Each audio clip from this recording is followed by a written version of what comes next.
Tejo Park knew he was lost. He had known it for the past 20 minutes, but he kept walking anyway, because stopping felt like giving up. The corridors of the Valari Orbital Palace twisted and turned in ways that made no sense to his human brain. One moment he was walking straight, and the next moment the floor curved upward like he was inside a giant seashell. The walls around him were made of something that looked like crystal but felt warm when he touched it. They glowed with a soft blue light that came from somewhere deep inside the material itself. Everything in this place was beautiful, but everything was also strange. Too strange for a 26-year-old communications officer from Busan, who had only joined the diplomatic corps because his mother said it would look good on his record. He checked his translation device again. The screen was dark. It had stopped working 10 minutes ago. Right around the time he took what he thought was a shortcut back to the main delegation hall. Now he had no way to read the Valari signs on the walls, no way to ask for directions, and no way to contact his ship. "This is bad," he whispered to himself. "This is very, very bad." The human delegation had arrived on the Valari homeworld just 3 days ago.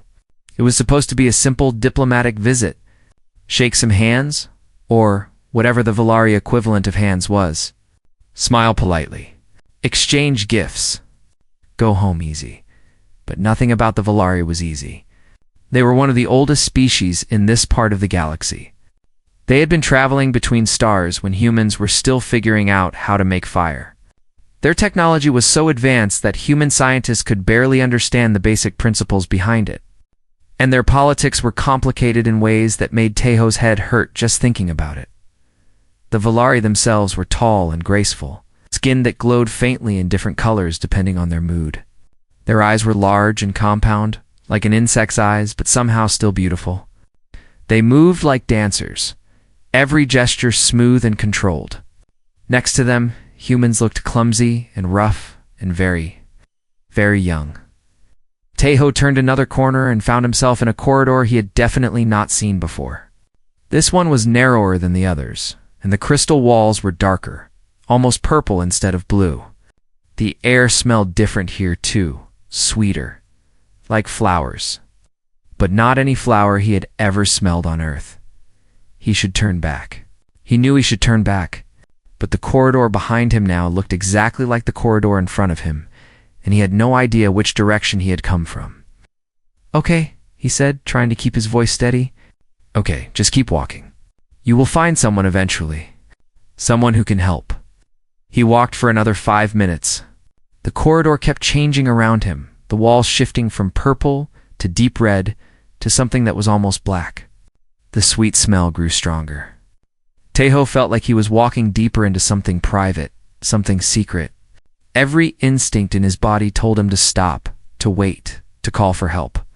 But he had no way to call for help. And stopping would not make his situation any better. Then he saw the door. It was not like the other doors in the palace. Those had been simple openings in the crystal walls, covered with shimmering curtains of light. This door was solid. It was made of some kind of metal that seemed to absorb the light around it rather than reflect it.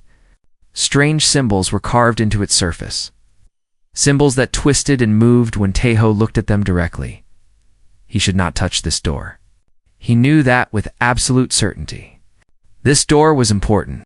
This door was probably forbidden. This door was definitely not meant for a lost human communications officer who had only been in space for 18 months. But the door was already opening. Tejo stumbled backward as the dark metal slid apart, revealing a chamber filled with golden light. He raised his hand to shield his eyes, and when his vision cleared, he found himself staring at the most beautiful room he had ever seen. The chamber was enormous.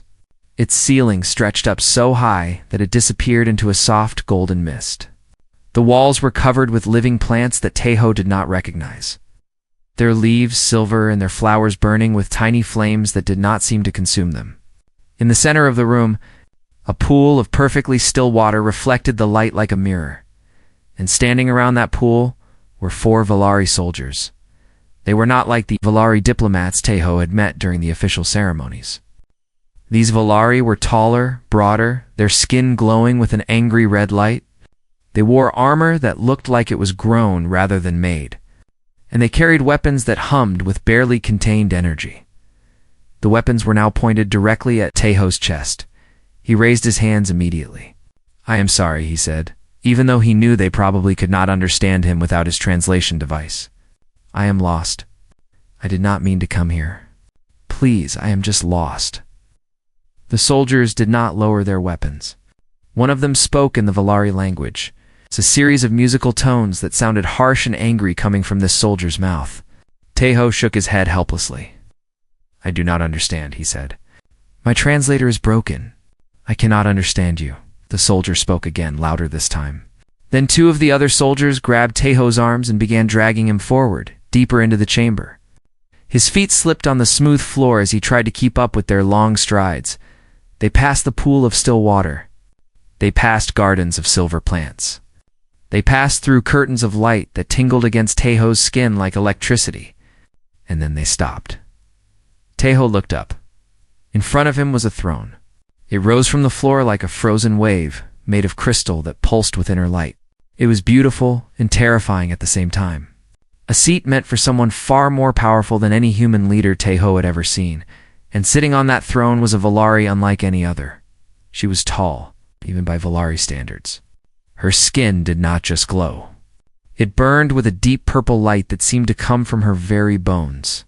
6 delicate antennae rose from her head like a crown, each one tipped with a tiny point of white light. Her compound eyes were vast and ancient, holding depths that made Taeho feel like a child standing before the ocean for the first time. He knew who she was. Everyone in the human delegation had been shown pictures, had been warned about the protocols, had been told again and again that they would never actually meet her, because she did not meet with outsiders. This was Queen Lyra, the supreme ruler of the Valari Collective, the most powerful being in this sector of space, and Taeho had just stumbled into her private chambers. The queen raised one hand, and the soldiers released Taeho's arms. He fell to his knees, not because protocol demanded it, but because his legs simply gave out. The queen looked down at him with those ancient, impossible eyes, and she smiled. The smile on Queen Lyra's face was not a human smile. Her mouth was different. Her face was different. Everything about her was different. But Taeho had studied enough about the Valari to know that this expression meant amusement. The supreme ruler of an ancient galactic civilization was amused by him. He was not sure if that was good or very. It's very bad. The queen spoke, and her voice did not come from her mouth. It appeared directly in Taeho's mind, clear and perfect, bypassing his broken translator entirely. The sensation made him dizzy, like someone had poured cold water into his ears. "A human," the queen said. "In my private chambers, either your species is remarkably bold or remarkably foolish." Taeho opened his mouth to respond, but no words came out. His throat was too dry. His heart was beating so fast that he could hear it in his own ears. He was going to die here. He was absolutely certain that he was going to die here in this beautiful room, at the feet of this terrifying queen. But then he remembered something. He remembered his grandmother, back in Busan, sitting with him on her small balcony and teaching him the old ways. The proper ways to show respect, the proper ways to face someone more powerful than yourself. Stand up straight, his grandmother had always said. Bow deep. Speak clearly. Show them that you are afraid, but do not let fear make you weak. Taeho took a deep breath. He pushed himself up from his knees and stood as straight as he could manage. Then he bowed. The deep formal bow that his grandmother had made him practice hundreds of times when he was young. He bent at the waist, lowered his head, and held the position for 3 full seconds before rising again. "Forgive me, Your Majesty," he said. His voice shook, but the words came out clearly. "I meant no intrusion. I am lost." My translation device stopped working, and I could not find my way back to my delegation. I did not know this was your private space. I am deeply sorry. The queen tilted her head. Her 6 antennae moved slightly, and Taeho felt a strange pressure in his mind. Like someone was gently pressing against the inside of his skull. He realized with a start that she was reading him. Not his thoughts exactly, but something close. His emotions? Maybe. his intentions. "You are telling the truth," the queen said. She sounded surprised. "You really are just lost." "Yes, your majesty." "And you are afraid?" "Yes, your majesty." "Very afraid." But the queen laughed. The sound echoed directly in Teo's mind, a sensation like music and light and the smell of rain all mixed together. It was overwhelming. It was beautiful. It made his eyes water. "Honesty," the queen said. "How refreshing. Most beings who stand before me try to hide their fear. They think it makes them look weak, but you admit it freely." Teo swallowed hard. "My grandmother taught me that pretending to be brave when you are not brave is lying. And lying to powerful people usually makes things worse." "Your grandmother sounds wise?" "She was, your majesty. She died 3 years ago." The queen was quiet for a moment. Her compound eyes seemed to look at something far away, something Tejo could not see. "I am sorry for your loss," she said finally. "I have lived for 4,000 of your years. I have lost many people that I loved. The pain does not become easier, but it does become familiar." Tejo did not know what to say to that. He had expected threats. He had expected anger. He had expected to be executed or imprisoned or at least yelled at. He had not expected the most powerful being he had ever met to express sympathy for his dead. "Grandmother." The queen rose from her throne. She was even taller than Tejo had realized, at least 2.5 meters tall. Her movements were slow and graceful, like a tree bending in the wind. She walked down the steps of her throne and stopped directly in front of him. Up close, her presence was almost unbearable. Tejo could feel power radiating from her like heat from a fire. His skin tingled. His hair stood on end. Every cell in his body was screaming at him to run, to hide, to get away from this being who was so far beyond him that comparison seemed meaningless. But he did not run. He stood his ground and looked up at her face. "You are very small," the queen observed. "Yes, your majesty. Humans are a small species, and very fragile. I could end your life with a thought."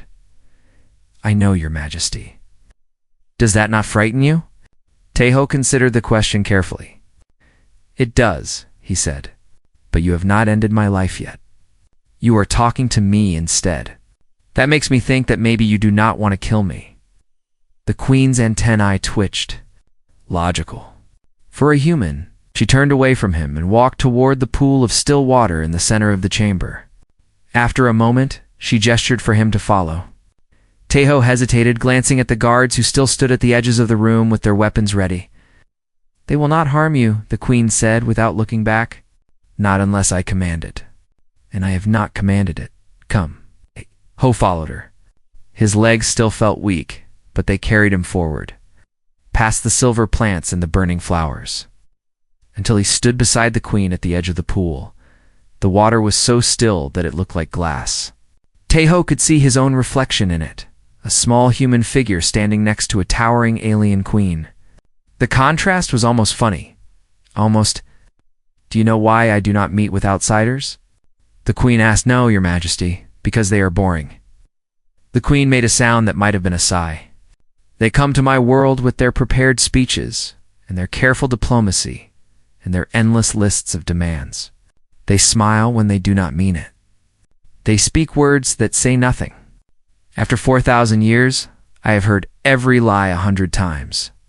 She turned her head to look at Tejo. "But you are different. You stumbled into my chambers by accident, with no preparation, no script, no plan. And when I asked you if you were afraid, you said yes. I did not think lying would help me. It would not have. I would have known. I always know." The queen reached out one long finger and touched the surface of the pool. Ripples spread out from the point of contact, distorting their reflections. "Tell me, small human, what do you think of my home?" Tejo looked around the chamber. He looked at the crystal walls and the silver plants and the impossible ceiling that stretched up forever. He looked at the burning flowers that never burned out, and the pool of perfect water, and the throne that seemed to grow from the floor like a living thing. "It is beautiful," he said honestly. "It is the most beautiful place I have ever seen. But it is also sad." The queen's antennae went very still. "Sad?" "Yes. It feels like a place where someone sits alone for a very long time. It feels lonely. For a long moment, the queen did not respond. The pressure in Teo's mind grew stronger, almost painful. And he realized that she was searching him again, looking for deception. Looking for the trick behind his words. She found none. Because there was none. He had simply said what he felt. "Come with me," the queen said finally. Her voice was softer now, almost gentle. "I want to show you something that no outsider has ever seen." The queen led Teho through a doorway that had not been there a moment ago. The crystal wall simply opened for her, parting like water to reveal a passage beyond. Teho followed, his heart still beating fast, but his fear slowly changing into something else. Curiosity? Maybe? Wonder. The passage was dark at first. Then, as they walked deeper, lights began to appear in the walls. Not the soft blue glow of the corridors outside, but sharper lights, brighter. They flickered and moved like living things. And then, Teho realized that they were not just lights. They were images. The walls around him were covered with scenes from another time. He saw Valari cities rising from vast plains, their towers reaching toward the sky like frozen flames.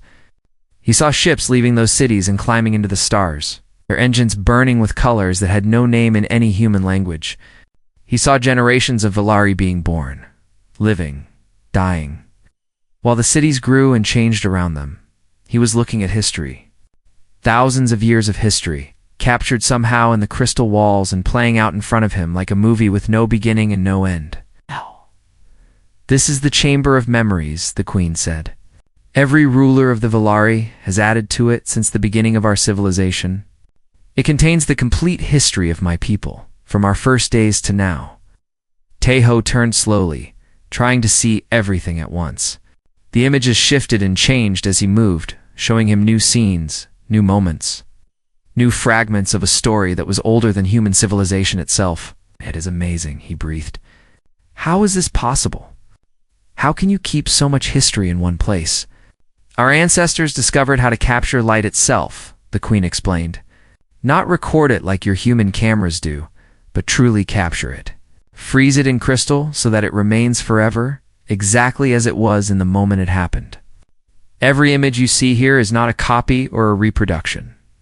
It is the actual light that was present at that moment, preserved for all time." Teho stopped in front of one image. It showed a Valari female standing on the edge of a cliff, looking out at a vast ocean. The ocean was strange. Its water was silver instead of blue, and two suns hung in the sky above it. The female's face was peaceful, happy, full of hope. "Who is she?" Teho asked. "The first queen of the Valari. My ancestor. She stood on that cliff more than 10,000 years ago, looking at the same ocean that her great-great-grandmother had looked at, and her great-great-grandmother before that. She was thinking about the future, about what her people might become." The queen moved to stand beside Teho. She could not have imagined this. Space travel. Other species. A galaxy full of life. She thought that the universe was empty except for us. She thought we were alone. "Were you?" "For a long time?" "Yes. For thousands of years we searched the stars and found nothing. We began to believe that we were the only intelligent life in existence, that the universe had created us and only us." The queen walked further down the corridor, and Teho followed. The images on the walls changed, showing scenes that were darker, harder to look at. Wars between Valari factions. Cities burning. Ships crashing into planets. Bodies lying in streets of melted crystal. "We nearly destroyed ourselves," the queen said, "many times. Our power grew faster than our wisdom. We built weapons that could crack planets in half. We used them against each other. Billions died." Teho felt sick looking at the images. He had learned about human wars in school, had seen pictures of the destruction that humans had caused to each other throughout history. But this was worse.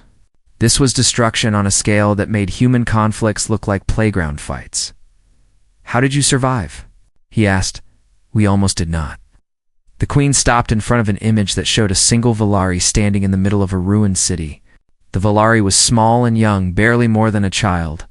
She was holding something in her hands, something that glowed with soft golden light. This child found something in the ruins of our oldest city, a message from our ancestors, buried so deep that we had forgotten it existed. It reminded us of who we were supposed to be. It reminded us of what we had lost. What was the message? The queen turned to look at Taeho with her ancient eyes. That we are not alone. That the universe is vast and full of life, and that our purpose is not to conquer or destroy, but to learn and grow and connect with others. The message was from a time before we had proof, before we had found any other species, but our ancestors believed it anyway. They had faith. She continued walking, and now the images on the walls showed something different. First contact with other species. Slow, careful meetings between the Valarian beings that looked nothing like them. Misunderstandings and conflicts at first, but then, gradually, understanding. Friendship. Alliance. We learned to be humble, the queen said. We learned that we were not the center of the universe. We were just one small part of something much larger. And that was not shameful or frightening. It was beautiful. Taeho found himself standing in front of an image of a Valari child playing in fields of silver grass. The child was laughing, chasing something that looked like a glowing butterfly. Behind her, adults watched with expressions of pure joy. Something wet rolled down Taeho's cheek. He touched his face and was surprised to find that he was crying. "Why do you weep?" The queen asked. There was no judgment in her voice. Only curiosity. Taeho wiped his eyes with the back of his hand. "I do not know. Maybe because it is beautiful. Maybe because it reminds me of home. We have images like this too, you know? Not captured in crystal, but in photographs and videos. Images of our children playing, our families being happy, our world before we almost destroyed it." You almost destroyed your world? Many times. We had wars. Big ones. We poisoned our air and our water. We came very close to making Earth unlivable. Taeho laughed softly, but there was no humor in the sound. We are a young species. We have made many mistakes. We are still making them. The queen studied him for a long moment. But you survived. Yes. We survived. We learned. We got a little better, a little wiser. And then we reached the stars and found out that we were not alone. And that was, struggled to find the right words. That was the best thing that ever happened to us. To know that there was more out there. To know that we had a chance to be part of something bigger than ourselves. The queen reached out and gently touched Taeho's face, wiping away a tear that he had missed.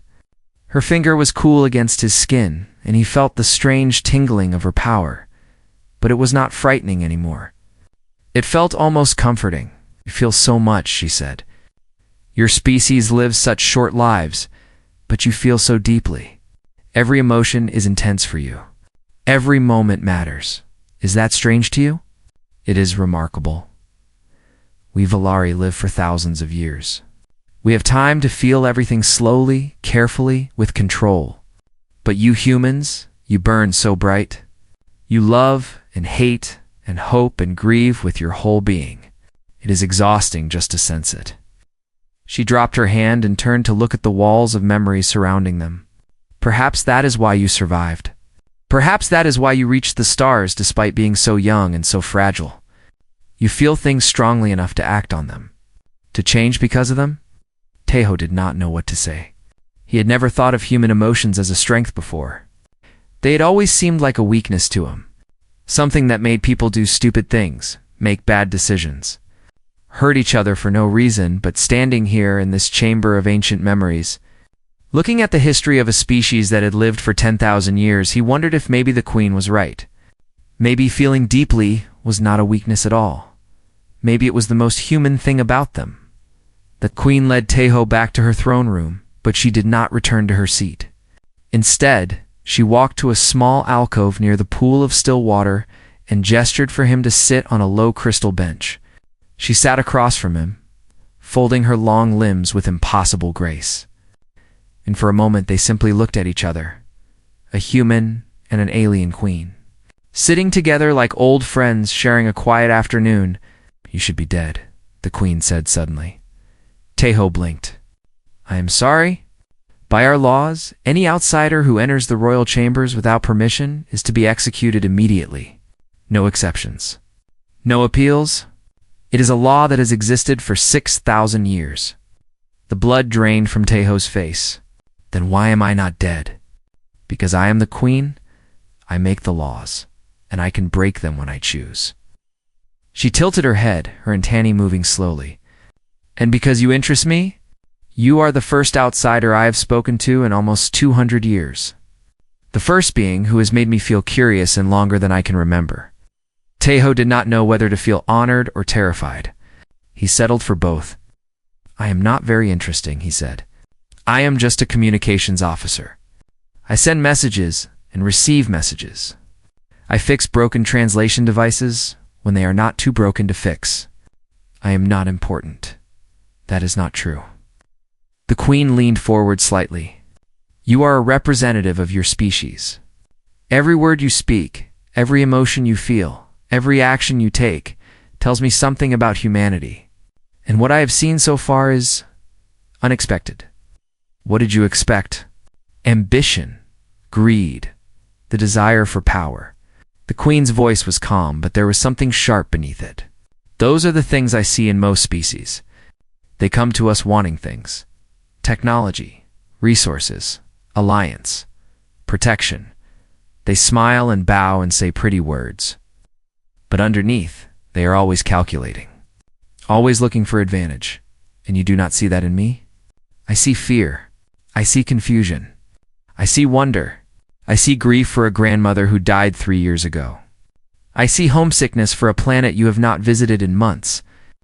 I see a deep, painful desire to do the right thing, even though you are not sure what the right thing is.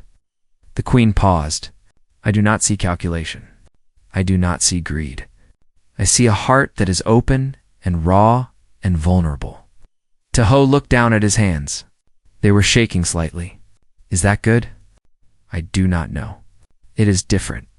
Indifferent is interesting. A door opened somewhere behind them, and a Valari servant entered carrying a tray. On the tray were 2 small cups filled with a glowing blue liquid. The servant placed the tray on a table between Teho and the queen, bowed deeply, and left without saying a word. This is traditional Valari tea, the queen said, picking up one of the cups. It is made from flowers that grow only in our oldest gardens. To share it with someone is a sign of respect. Teho took the other cup. The liquid inside was warm and smelled like honey and summer rain. He took a small sip and felt the warmth spread through his entire body. Relaxing muscles he had not realized were tense. It is delicious, he said. It is also mildly psychoactive. Nothing dangerous, but it will help you relax. You have been holding your breath for the past 10 minutes. Teho realized she was right. He forced himself to breathe normally and took another sip of the tea. Can I ask you something, Your Majesty? You may. You said that outsiders usually come to you wanting things. What does humanity want from the Valari? The queen considered the question. Your diplomats want an alliance. They want access to our technology, our knowledge, our resources. They want us to protect you from the other species in this sector who might see you as a threat or as prey. Standard requests. Predictable. Will you give us those things? Perhaps. Perhaps not. It depends on whether I believe humanity is worth investing in. The queen set down her cup and looked at Teho with those deep, ancient eyes. Tell me something, small human. What does your species hope to become? The question caught Teho off guard. I do not understand. You are young. You have only been in space for a short time. You have your whole future ahead of you. What do you want that future to look like? What kind of species do you want to be? Teho thought about the question seriously. He thought about Earth. About all the mistakes humanity had made and all the progress they had achieved despite those mistakes. He thought about the first time he had seen the stars from space, the overwhelming sense of possibility that had filled him. I think we want to be good, he said finally.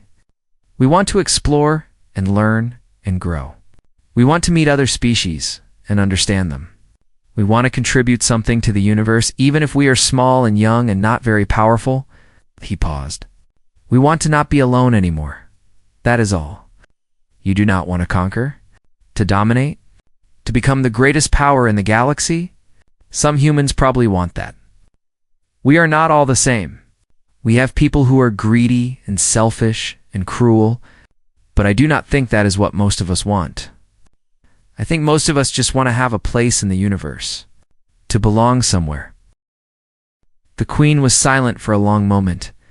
When she spoke again, her voice was softer than before. "A species was like yours once, young and eager and full of dreams.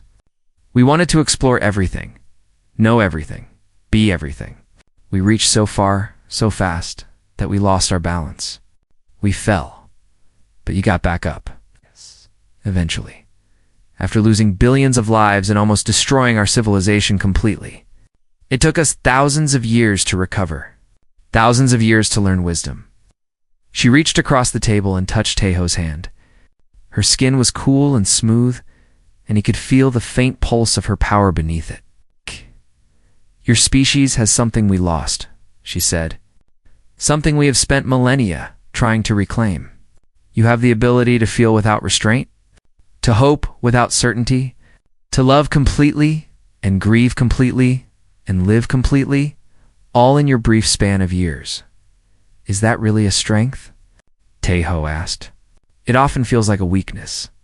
Our emotions make us do terrible things sometimes. They also make you do wonderful things. They make you risk everything for people you love. They make you forgive enemies and build friendships against all odds. They make you reach for the stars even when you have no guarantee that anything is out there waiting for you." The Queen squeezed his hand gently. "Do you know what the greatest threat to the Valari is now? It is not war. It is not disease. It is not external enemies. It is emptiness. We have lived so long and controlled our emotions so carefully that many of us have forgotten how to feel. We go through our days in a kind of pleasant fog, experiencing nothing deeply, caring about nothing strongly. We are comfortable, and we are dying inside." Taeho thought about all the times he had wished he could control his emotions better.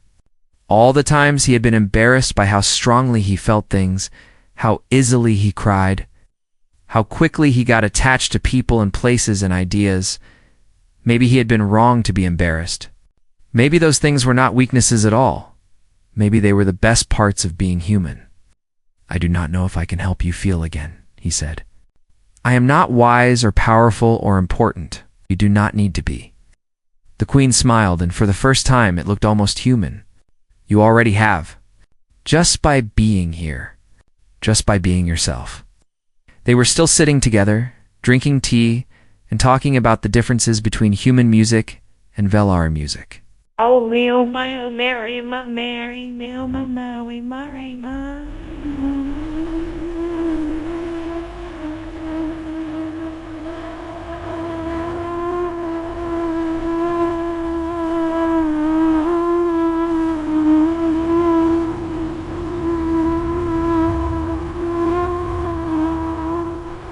When the doors of the throne room burst open, a dozen Valari guards rushed in, weapons raised, followed by several members of the human diplomatic delegation. At the front of the human group was Ambassador Yuna Kim, her face pale with fear and anger. "Your Majesty," one of the Valari guards shouted. "We received reports of an intruder in the royal chambers. We came as quickly as we could. Are you harmed?" The Queen did not stand. She simply raised one hand, and every weapon in the room lowered immediately. "I am not harmed," she said calmly. "I am having tea with my guest." Ambassador Kim stepped forward, her eyes fixed on Taeho, with an expression that promised a very long and unpleasant conversation later. "Your Majesty, I am deeply sorry for any intrusion. Lieutenant Park is one of our junior officers. He apparently became separated from the group and his translation device malfunctioned. This is completely unacceptable. Please let me assure you that appropriate disciplinary action will be taken." "No." The single word stopped Ambassador Kim in her tracks. "I am sorry, Your Majesty." I said no. "There will be no disciplinary action." The Queen finally stood, rising to her full height. The guards and diplomats all stepped back automatically, responding to the power that radiated from her. Lieutenant Park committed no crime. He was lost and he found his way to me. That is all. But Your Majesty, the laws regarding the royal chambers are very clear. Any outsider who enters without permission is to be. I know my own laws, Ambassador. I wrote most of them. The Queen walked toward the group, her steps slow and deliberate. And I have decided that this particular intrusion was not a violation. It was an opportunity. She stopped in front of Ambassador Kim and looked down at her with those ancient, compound eyes. For 18 months, your species has been trying to arrange a meeting with me. You have sent countless requests, offered gifts, made promises, and I have refused every time. Do you know why? Ambassador Kim swallowed hard. No, Your Majesty. Because I was bored. Because I have met thousands of diplomats from hundreds of species over thousands of years, and they all say the same things. The same careful words, the same practiced smiles, the same empty promises. I had no interest in hearing more of the same from humanity. She turned and gestured toward Taeho, who was still sitting on the crystal bench with his cup of tea, looking like he wished the floor would swallow him whole. But this young man showed me something different. He stumbled into my chambers by accident, with no preparation, no script, no agenda. He spoke to me honestly. He showed me fear and wonder and grief and hope, all mixed together, all completely genuine. He made me curious about humanity for the first time since you arrived in our space. The Queen walked back to stand beside Taeho. She placed one hand on his shoulder, and he felt the weight of her attention like a physical force. For 10,000 years, we Valari have believed ourselves the pinnacle of civilization. We have wisdom, technology, and longevity beyond human comprehension. We have seen empires rise and fall, watched species evolve and go extinct, witnessed events that your history books will never record. We are ancient, we are powerful, and we have become very, very tired. She looked out at the gathered crowd. Diplomats and guards from both species watching her with expressions of shock and confusion. But this young man, this small and fragile human with his broken translator and his honest heart, has reminded me of something important. He has reminded me that there are still things in this universe that can surprise me, still beings who can make me feel curious and interested and alive. The Queen turned to face the human delegation directly. We will open full diplomatic relations with humanity. Not because you are powerful or ancient or wise by our standards, not because you have anything we need or want, but because you are alive in a way that we have forgotten how to be. You feel things deeply. You hope recklessly. You love completely. And in your short, bright lives, you burn with a fire that we Valari have been missing for far too long. Ambassador Kim opened her mouth, closed it, and opened it again. Your Majesty, I do not know what to say. Say yes. Say that you accept our offer of friendship. Say that you will send more people like this one to learn from us and to teach us in return. Yes, Ambassador Kim said immediately. Yes, we accept. We are honored beyond words. The Queen smiled. Good, then let us begin. The hours that followed were a blur of activity. Messages were sent to Earth and to the Valari homeworld. Diplomats from both species gathered in the Great Hall to witness the signing of preliminary agreements.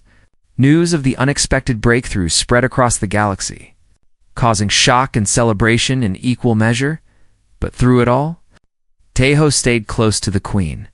She had requested his presence, and no one was willing to argue with her.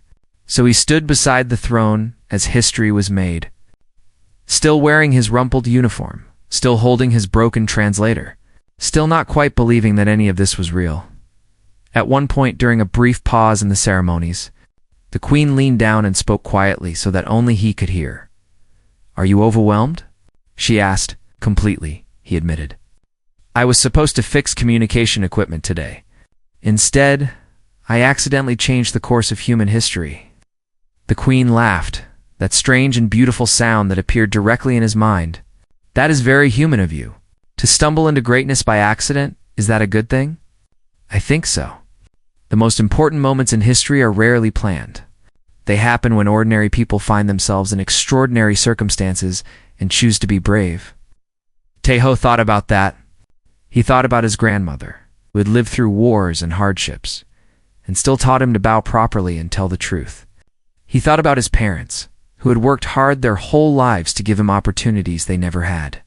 He thought about all the ordinary humans throughout history who had done extraordinary things, not because they were special, but because they were there and they tried. Maybe that is what makes us human, he said slowly. Not our technology or our civilization or our achievements. Just our willingness to try, even when we do not know what we are doing. The Queen nodded. Perhaps. And perhaps that is exactly what the galaxy needs. A species that is willing to stumble forward into the unknown, making mistakes and learning from them, feeling everything along the way. The ceremonies resumed. More speeches were given, more agreements were signed, more promises were made. The beginning of a new era in human history was officially recorded and witnessed by representatives of dozens of species. But for Taeho, the most important moment had already happened. It had happened in a quiet throne room, sharing tea with an ancient queen, who had reminded him that being human, with all its fears and hopes and messy emotions, was not a weakness to overcome. It was a gift to share with the universe, as the celebrations continued around him. Taeho caught the queen's eye across the crowded hall. She inclined her head slightly, a gesture of respect he had taught her earlier that day.